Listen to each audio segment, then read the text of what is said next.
observar ahí es cuando hablamos de aquellas fracturas que comprometen el anillo pélvico, pueden ver acá una separación del espacio a nivel de la síntesis. ¿Cómo se conocen estas fracturas en las cuales se abre libro abierto? Muy bien. Así que fracturas de libro abierto sí pueden producir este tipo de una fractura. Son una de las formas de fractura inestable pelvis que puede producir un gran sangrado. La tomografía, tanto la tomografía axial como la radiografía tridimensional, nos da una mejor visión. Bien.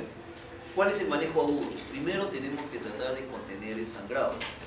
Para contener el sangrado debemos tratar de cerrar, estabilizar, o sea, provisionalmente el anillo de la pelvis. Así que hay varias maneras de hacerlo. La manera más simple es esto que es básicamente colocar una sábana doblada por debajo del paciente y básicamente se aproxima esta sábana, uno de los un personal tracciona hacia un lado de la sábana y el otro personal tracciona hacia otro lado. ¿Dónde va a estar apoyada esa sábana? En los trocantes. En los trocantes. ¿Por qué? Es la respuesta correcta. Trocantes. ¿Por qué no en las crestas ilíacas?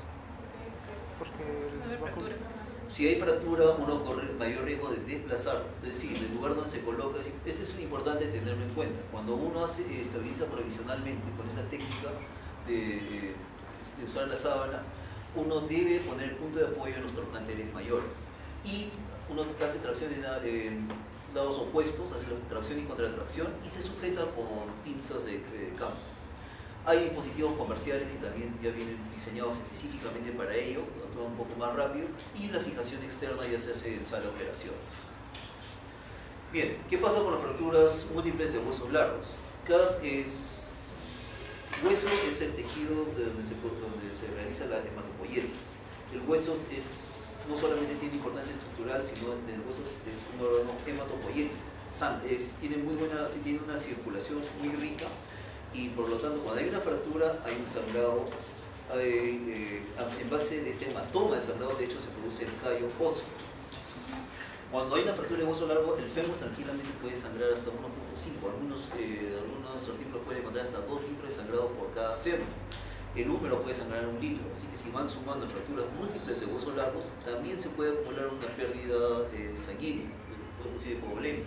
Además de ello, las fracturas de huesos largos pueden producir un hueso largo ya en el adulto, ya no tiene tanto médula ósea roja, sino médula ósea amarilla, y puede haber extravasación de los glóbulos de grasa hacia la circulación en general. Si el glóbulo de grasa retorna al corazón por vía venosa, y de ahí por la arteria pulmonar pueden alojarse en los pulmones y producir una embolia pulmonar grasa. Ojo, esta embolia pulmonar grasa es diferente del tromboembolismo venoso que se produce por trombosis venosa profunda en miembros inferiores. Hay que diferenciar bien ello.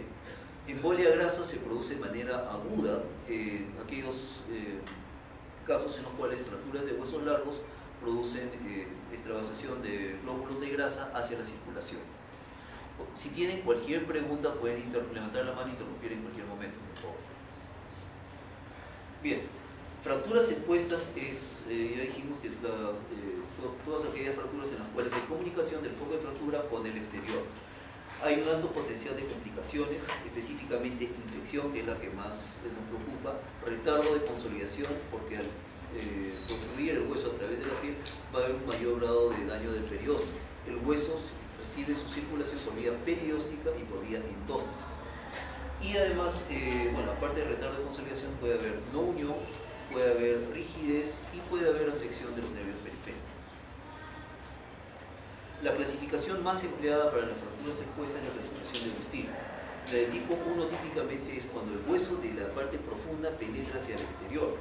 La de tipo 1 la herida es de menos de 1 centímetro y va de dentro hacia afuera. En las de tipo 2 puede haber tanto el mecanismo de adentro hacia afuera o de afuera hacia adentro. La herida típicamente es de 1 a 10 centímetros.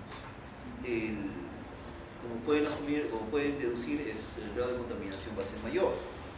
Y aquellas lesiones de tipo 3 son en las cuales la herida es de 10 centímetros, típicamente ocurre desde la superficie hacia la profundidad y hay tres subclasificaciones, tipo A, B y C.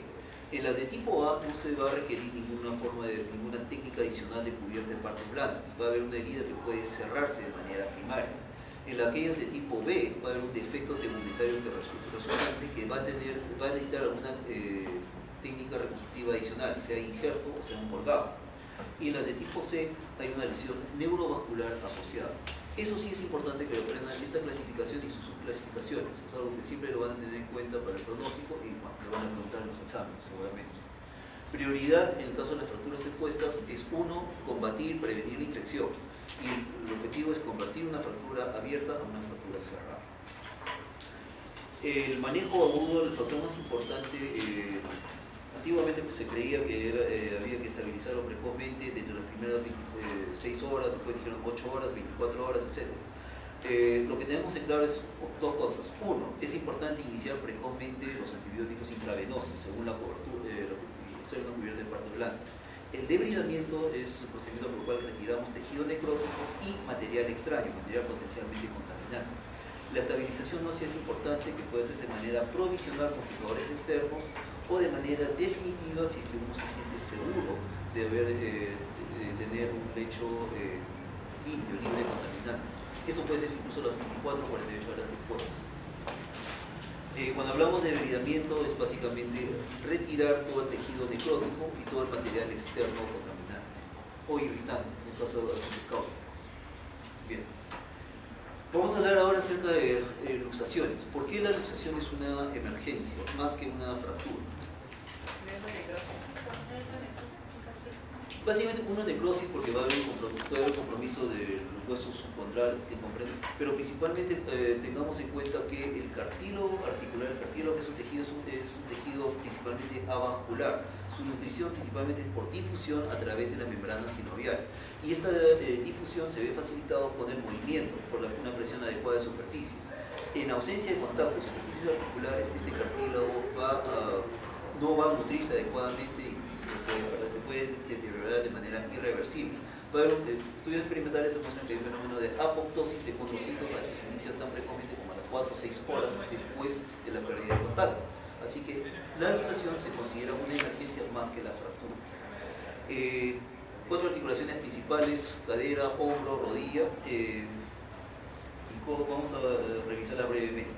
La luxación de cadera afecta a la articulación coxofemoral. Esencialmente la articulación coxofemoral tiene su configuración ósea, es inherentemente estable.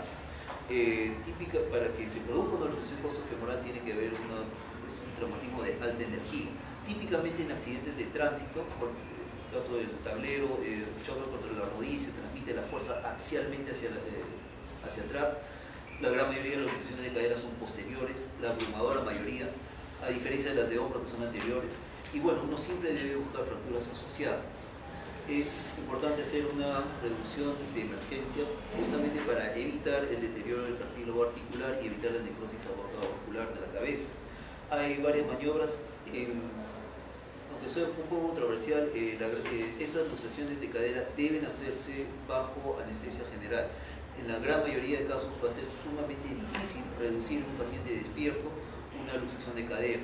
Y bueno, típicamente implica maniobras con toda la fuerza del torso, de los miembros inferiores. Uno debe usar todo el cuerpo como una palanca para traccionar en sentido anterior y hacer la maniobra de reducción. La luxación de hombro, el hombro, a diferencia de la cadera, no tiene una configuración ósea tan estable. El hombro principalmente depende de su estabilidad de los componentes de partes blancas, el cápsulo ligamentario. En general, el hombro comprende un pequeño disco, una glenoide y una gran esfera, que es la cabeza del hombro. Así que en la gran mayoría de casos la dirección de luxación es anterior. Eso es importante que se grabe bien. Luxación de cadera, principalmente posterior; luxación de hombro, anterior. La luxación, cuando ocurre una luxación posterior, que es en menos del 5% de casos, con frecuencia pasan desapercibidas. El manejo agudo de la luxación de hombro requiere una reducción cerrada. Esta es una reducción que puede hacerse en tópico, muchas veces puede hacerse sin medicación. En mi hospital es costumbre, es casi protocolo hacerlo, se infiltra dentro de la articulación luxada vacía, se inyecta 5 o 8 mililitros de lidocaína para aliviar el dolor y que sea más fácil. Algunas veces se hace bajo anestesia general. Hay básicamente 17 maniobras descritas, tiene una clase específica de luxaciones de hombro, lesiones de hombro, así que van a revisar las maniobras en mayor detalle. Las fracturas más frecuentes, eso sí es importante que lo sepan, hay fracturas que pueden asociarse a las luxaciones de hombro. Típicamente las fracturas de la tuberosidad mayor o troquíter. ¿Qué músculos se insertan en el troquíter? Todos los del manguito rodador, los rotadores externos, no los rotadores internos. En el troquíter o tuberosidad mayor se insertan los rotadores externos. Entonces, cuando en el contexto de una luxación puede producirse una abulsión, un arrancamiento de la tuberosidad mayor o troquíter. Entonces, ténganlos en cuenta. Y además, durante las maniobras de reducción, si se hace con cierta brusquedad o el hueso está deteriorado, puede producirse una fractura a través del cuello quirúrgico, que nos da un problema adicional. Las lesiones en mango rotador también se pueden asociar a las luxaciones de hombro y además puede haber lo que llamamos inestabilidad crónica. Inestabilidad crónica, luxaciones repetitivas con trauma mínimo. Las luxaciones de rodilla, es importante tener en cuenta que las luxaciones de rodilla son emergencias no solamente por compromiso articular, sino que por factor anatómico, por la proximidad de la arteria poplitea que pasa por detrás de la rodilla. Puede haber un caso de compresión aguda de la arteria poplitea, o incluso por el mismo mecanismo puede haber se puede distender y se puede rasgar, puede haber una laceración parcial, un arrancamiento parcial. Entonces, lo más importante en el caso de la luxación de rodilla es evaluar el estado vascular, examinar el pulso popliteo, examinar el pulso pedio, etc. La reducción se hace en sala de operaciones con anestesia y si uno tiene duda, uno puede solicitar estudios vasculares. El ecodoppler es un examen poco invasivo, se dispone rápidamente. Algunos centros tienen arteriografía de demanda, es la otra opción. Luxaciones de codos son bastante frecuentes, sobre todo en caso de caídas, etcétera, pero los que hacen deporte de contacto, los que les gusta el deporte de contacto, la luxación de codo es la luxación que con mayor frecuencia se ve asociados a deportes tipo grappling. La gran mayoría son posterolaterales, aunque cuando se producen por caídas, pero en el contexto de los deportes de combate, por el mecanismo medial, por la palanca medial, se dan también con cierta frecuencia. Las complicaciones de las luxaciones de codo son inestabilidad resultante, sea inestabilidad en valvo o luxación posterolateral por luxaciones repetitivas. Además, por factor anatómico, recuerden que el nervio cubital pasa justo por detrás del epicóndilo medial. En caso de las luxaciones, muchas veces el nervio cubital puede verse atrapado en medio de las superficies articulares. En general, hoy en día preferimos, después de una luxación de codo, simplemente colocar un cabestrillo y pedirle al paciente que vaya moviendo según su tolerancia, ya que la inmovilización prolongada, antiguamente se colocaba férulas por 3 semanas, la inmovilización prolongada conduce a mucha rigidez. Bueno, vamos a hablar ahora acerca de las infecciones musculoesqueléticas. 3 infecciones importantes que tienen que tener en cuenta: artritis séptica, fascitis necrotizante y gangrena gaseosa. Ya dijimos que el cartílago se nutre en base a difusión de líquido sinovial. Si en lugar de líquido sinovial hay pus, bacterias que consumen todo la glucosa, todo el oxígeno, etc., va a haber un daño rápido del cartílago. Además de ello, ante la presencia de infección hay una serie de enzimas proteolíticas que van a aumentar de ello. Por lo tanto, la artritis séptica es una emergencia. Además de ello, si es que no solamente tenemos en cuenta la infección localizada, sino por vía hematógena, puede diseminarse y podemos tener paciente con una infección generalizada, una sepsis. Las vías por las cuales puede producirse una infección dentro de una articulación son básicamente por siembra directa, o sea, por continuidad de una fractura expuesta, una laceración, etc., o por vía iatrogénica. Muchos procedimientos de infiltración de cortisona, ácido hialurónico, etc., pueden, si uno lo hace sin la técnica aséptica, puede inocular bacterias y derivar en una artritis séptica. Así que siembra directa es una posibilidad, sobre todo por causa iatrogénica. Por vía hematógena también, sobre todo en niños, la mayoría de las artritis sépticas de los menores de 2 años en preescolares se producen por siembra hematógena y bueno, por continuidad, por una infección, una fractura expuesta, una osteomielitis adyacente. Microbiología típica los gérmenes más frecuentes de lejos son los estafilococos. Hoy en día la gran mayoría de los estafilococos son meticilino resistentes. Es importante tener esto en cuenta. Por vía gonocócica, el estafilococo es frecuente porque está en la piel, está en la superficie. Entonces, cuando hay un estafilococo, típicamente ha ocurrido por inoculación. Cuando es un gonococo, es por simple hematógeno. Es una secuela de enfermedad de transmisión sexual, sobre todo uno de sospechar en jóvenes sexualmente activos, ¿no? Donde no ha habido una inoculación previa. Gram negativos y streptococos son un poco menos frecuentes y uno debe buscarlos en el contexto de uso de otros factores de riesgo, sea de inmunocompromiso o que emplean drogas intravenosas ilegales. El manejo agudo de la artritis séptica, la prioridad es evacuar la articulación para disminuir la presión intraarticular y eliminar la pus. Este drenaje puede hacerse por vía artroscópica o por vía abierta. No basta punzar y aspirar a la pus, es necesario olvidarla de manera formal, porque hay productos de tiurina, hay restos de tejido, todo eso uno debe de hacer una debilización adecuada. Es importante dar tratamiento antibiótico intravenoso según la microbiología y la inmovilización cuando se emplea es por corto tiempo. Recuerden que la articulación, el cartílago se nutre en base a la difusión, esto se facilita por la movilización. Evitamos inmovilizar durante mucho tiempo una articulación. La fasciitis necrotizante es una infección de partes blandas, afecta sobre todo, afecta típicamente, su nombre lo indica, a la fascia de la piel, a la fascia que rodea el músculo. Es una infección clásicamente por flora mixta. Antiguamente le decían, ustedes pueden recordar algunos reportes en los periódicos que hablan de la bacteria Come-Carne. Cuando hablan de la bacteria Come-Carne se refiere a eso, la fasciitis necrotizante. Principalmente por estreptococos, hay factores de riesgo, pacientes inmunocomprometidos, pacientes que hacen tatuajes, piercing, etc., tienen sobre todo condiciones higiénicas no adecuadas y obesidad. La obesidad es un factor de riesgo también.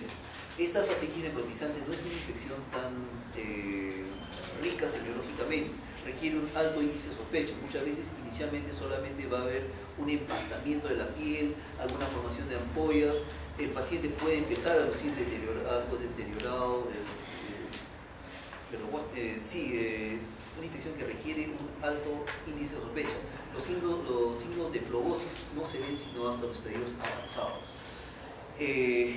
Lo curioso es que en los hallazgos quirúrgicos no siempre se encuentra esa pus cremosa, como se ve en un absceso.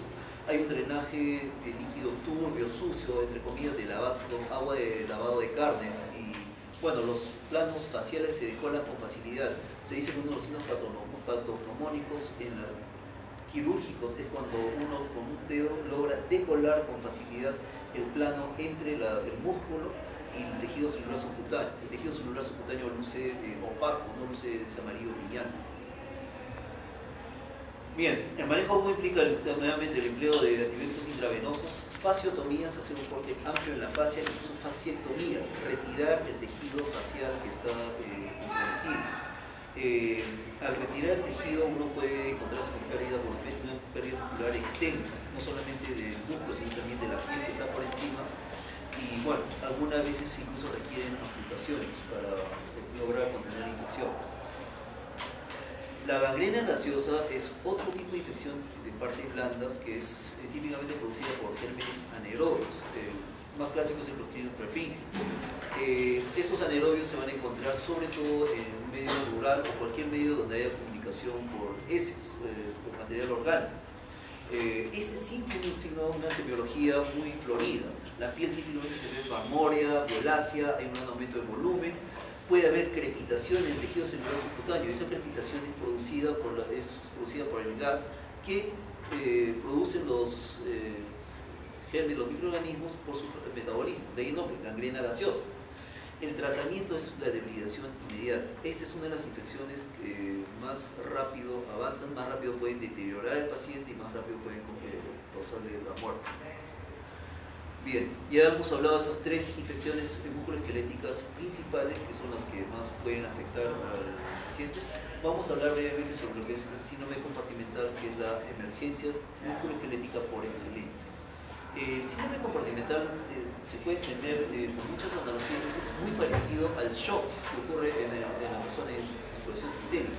Hay una alteración en la relación, en la presión de perfusión, es decir, si aumenta mucho el espacio dentro de un compartimento muscular cerrado, la presión con la que la arteria irriga no va a ser suficiente para irrigar los tejidos, la presión con la que irriga las arterias. Entonces hay una alteración en la perfusión del músculo que va a alterar su metabolismo. Este aumento de la presión va a ser producido, puede ser producido por un aumento del contenido dentro del compartimento facial y se va a traducir por una hipoperfusión. Las causas de un síndrome compartimental típicamente es una fractura.